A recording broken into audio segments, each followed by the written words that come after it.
Comissão de Finanças e Tributação da Câmara dos Deputados aprovou o chamado Estatuto do Nascituro, ser humano concebido, mas ainda não nascido.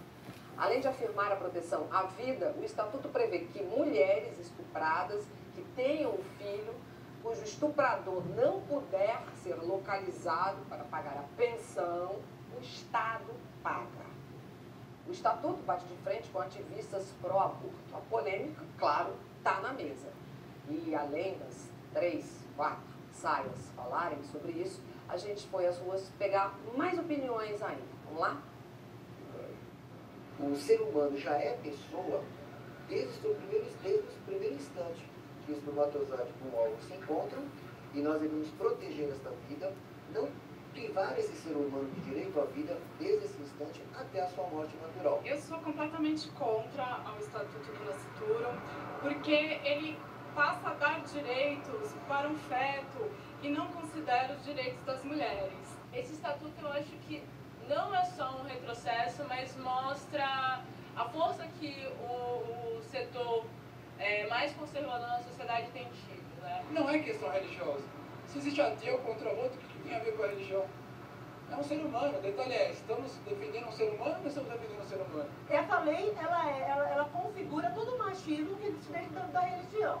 Ela está aí para mostrar isso, né? Que a mulher não tem direito sobre si mesma, que a mulher não tem direito sequer sobre o corpo dela e sobre o que acontece dentro do útero dela. A mulher é dona do seu próprio corpo, como eu sou dona do meu próprio corpo, mas dentro de mim é um outro corpo, é um outro DNA, é uma outra pessoa, e essa pessoa tem direito à vida. Qual a diferença da mulher carregar no ventre e carregar no colo?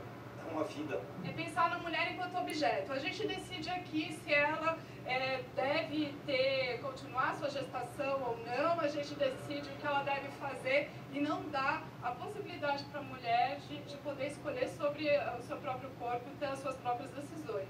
Eu já perdi um bebê, né? Também já fiquei grávida, já perdi espontaneamente. E eu vou te dizer uma coisa, eu não sei como uma mulher pode conseguir abortar um filho. Ao invés de você buscar dentro da sociedade formas para que as mulheres não sejam estupradas, não sofram violência, fins, na verdade você coloca um projeto onde a mulher, se ela é vítima de uma violência, ela acaba sendo punida por isso. Em nenhum momento está dito que o estuprador vai receber uma pensão por ter estuprado. Não existe isso.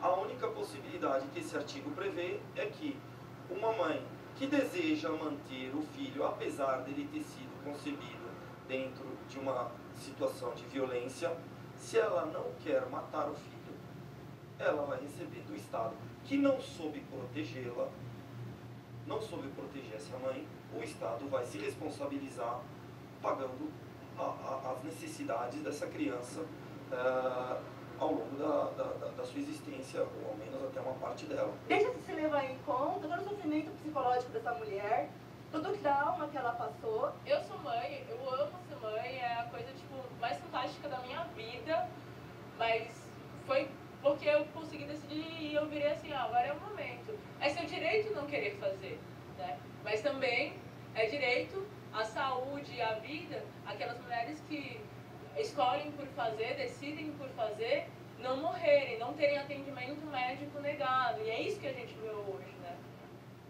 Olha, é ótimo, intenso, muita coisa pra gente falar. E uma coisa que eu quero falar em nome de todas nós. Não existe ninguém que seja a favor do aborto.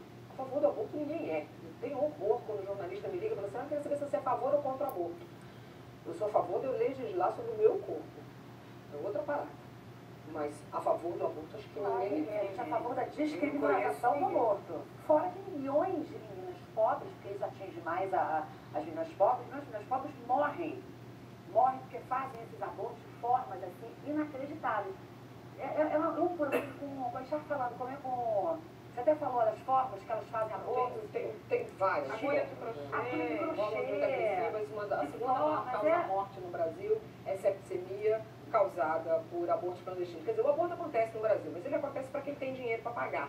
Né? Você tendo 4 mil reais, você tendo 500 reais para comprar um remédio que você compra na Praça da Sé, você compra sendo da cidade qualquer, grande capital do país, você toma e entra no SUS ou entra no hospital particular e aí você faz o aborto. Isso causa um problema para a economia do Brasil. Agora, eu quero que outra coisa que eu preciso colocar aqui. Esse estatuto foi aprovado pela Comissão de Finanças, agora vai para a Comissão de Justiça, depois para o Congresso, depois para o Senado. Aí, se aprovado em cada uma dessas instâncias, caneta da presidenta Dilma. Até não é uma manobra, eu acho que é absolutamente legítimo que se discuta uma questão ética, que já foi levantada em outra eleição. Evidentemente, provavelmente vai coincidir com a eleição e com o fato da Dilma ser mulher e tal, mas é uma questão que está em pauta.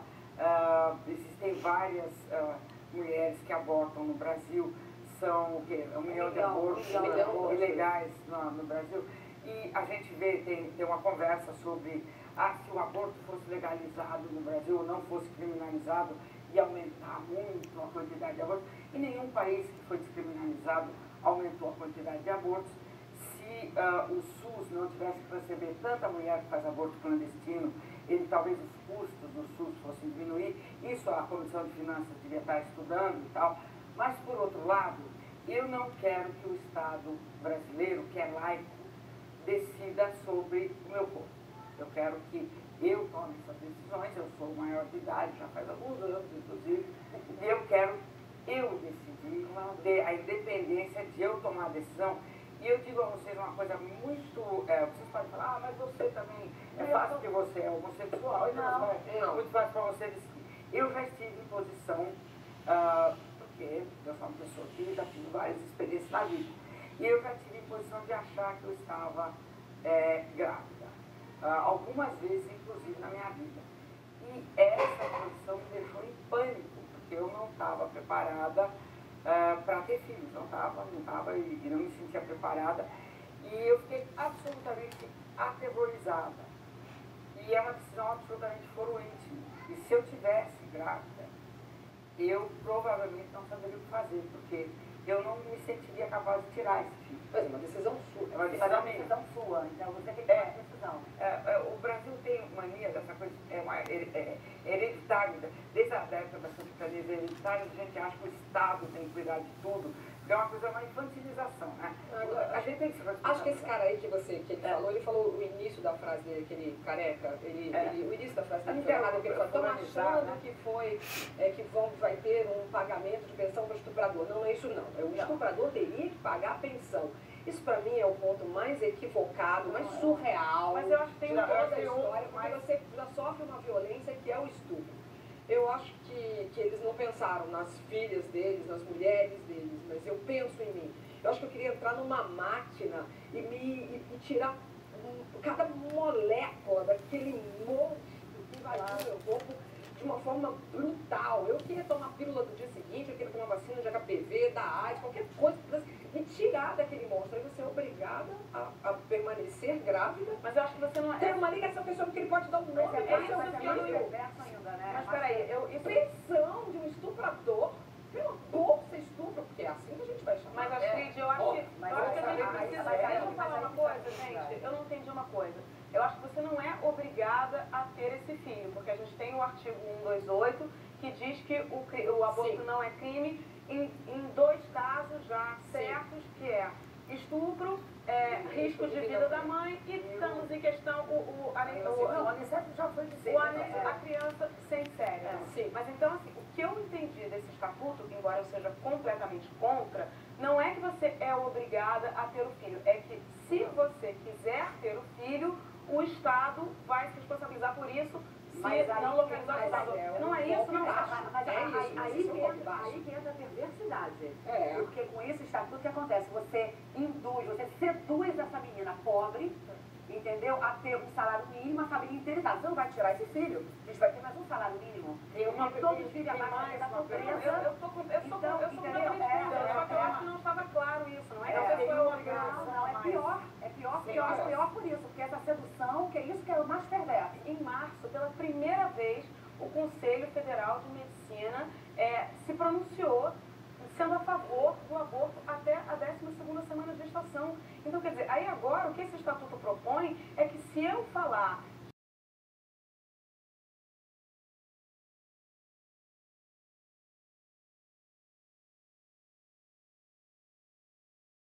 de descriminalizar o aborto. Daí diz que é tipo 20%, 30%. Daí você pega, e se fosse na sua família? Daí já é 50%. E se fosse com as suas clientes, 50%, com a sua família, 80%. Gente, olha só, eu acho que a gente tem que voltar... É uma questão pessoal. Eu acho que é fundamental que a gente começou a falar, que eu acho, eu pensando aqui na experiência pessoal, realmente a decisão tem que ser da mulher. A decisão, cada história é uma história. Aquela menina quando falou, eu perdi uma gravidez, eu não sei como que uma mulher pode abortar. Eu perdi 3 gestações. E quando você perde gestação, é uma gestação desejada. É claro que quando você perde uma gestação que você queria muito, você sofre muito, e você não consegue imaginar como uma pessoa pode fazer uma aborto. Mas a menina que foi estuprada pelo pai, ela vai pensar assim? Ela vai ter... Mônica, a gente não precisa ir tão longe. Eu comecei a minha vida sexual com 17 anos. Eu, graças a Deus, nunca fiz nenhum aborto. Mas com 17 anos, uma época, assim, logo que eu comecei a minha vida sexual, a gente é muito insegura, né? Muitas vezes não consegue pedir pro namorado colocar camisinha, enfim, a gente é tudo. E eu dei um mole e fiquei achando que eu estava grávida. Se eu estivesse grávida naquela época, 20 anos atrás, eu tenho certeza que eu sofreria muito, que seria muito doído. Mas eu teria feito aborto. Eu vi várias mulheres na mesma situação que você, só que um passo à frente. Indo em clínicas clandestinas de aborto, os endereços são sabidos e conhecidos no Rio de Janeiro, em São Paulo, nas esquinas, os preços. Quantas amigas, quantas amigas não foram nas clínicas? A gente não está aqui querendo banalizar o aborto. O aborto não é método anticoncepcional. Tudo é óbvio que a gente precisa de mais e mais esclarecimentos, campanhas de educação sexual nas nossas escolas. Aliás, a gente precisa de escolas, né? Mais uma vez a gente vai falar isso aqui. Essa é o meu, né? É a minha sina aqui. A gente precisa de escola, mas a gente, sobretudo, precisa de políticos que respeitem a gente como cidadão. A gente é cidadã, viu? A gente é mulher. A gente quer cuidar da vida da gente. A gente não é pecinha de jogo político, que é o que está acontecendo nesse país. Então, muita calma nessa hora, porque a gente... Aconteceu mais uma vez, mas a gente está aqui para gritar. Daqui a pouco o problema é que já está cantado e filmado como uma das fases que todos nós aqui passamos. Talvez às vezes não aparentamos, mas passamos. As confusões da adolescência. Mas quando vira uma depressão real e profunda, pode virar tragédia. No próximo bloco.